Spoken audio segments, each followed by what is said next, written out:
Today on New Canadians TV, we're joined by international best-selling author Gabriela Casineanu, who has over a decade of experience in career counseling and coaching. Gabriela, thank you so much for your time. Thank you for having me. Today we're at the Newcomers Canada Job Fair, and you've written a book about job fairs. Tell me, from the perspective of a newcomer job seeker, why is it essential that they attend one? As a newcomer, you don't know exactly what you need to do to get a job here in Canada. So this is an opportunity to immerse yourself in a professional environment. You will meet employers, you will meet recruiters, service providers, other job seekers. It's a way for you to practice your communication skills, to gather information, and to increase your visibility. Because the employers love to connect directly with candidates, even if they have an online job board. So it's very important for you to understand what's happening here, so you can adjust your job strategy in a way that you're more successful. At a job fair, it's critical that you network and present yourself in the best light. How can newcomer job seekers make the most of these job fairs? In the book I wrote about job fairs, I talk about 3 phases: before, what to do to prepare for the job fair, during the job fair, and after. For the preparation phase, if you miss that part, you set yourself for disappointment, because there are so many things you can do before to get the most out of the real participation to the job fair. While you are at the event, you can talk with different employers, with different exhibitors, even if they are not interesting from your point of view, because they might have information about job market, about job search. They might connect with people. So you can get much more when you reach out to other people, and even to other job seekers, other visitors, because each of them I consider a resource person. They might have information, you can exchange information, you can even build relationships with people who are in the same situation like you. And after the job fair, you should do the follow-up with the people you connect to.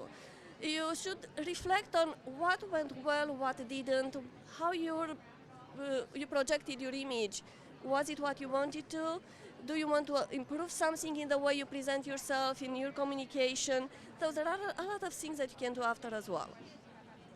What is that essential checklist to prepare for a job fair? First of all, you need to think about what you want, what kind of positions you want. Check the job fair website. Usually it has employers and job board listings. So you can prepare your resumes to target to whatever you will find there. You can also have a general resume, but it's good to target resume, and while you're here, approach directly the employers that you're interested in with a targeted resume. Don't let them guess what you have to offer to them.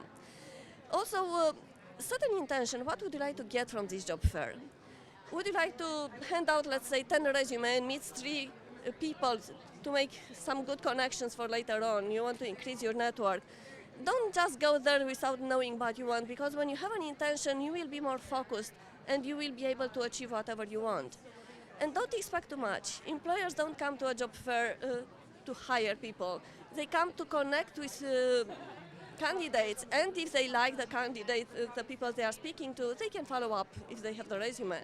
So don't expect too much, because you will be disappointed and you will not be open enough to whatever else the job fair has for you.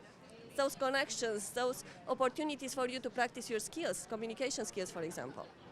What are some of the common mistakes that one tends to make in these job fairs?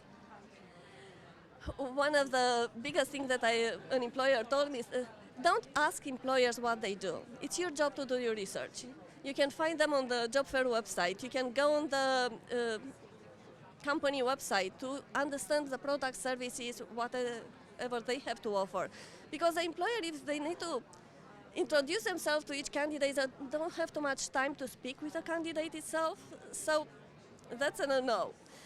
Another thing is to expect someone to help you. You can open up with a question. You can open up the discussion. Don't just be a visitor or an observer. Be an active participant to the job fair, because that's how you can get the most out of that experience. Gabriela, wonderful insights. Thank you so much for your time. Thank you.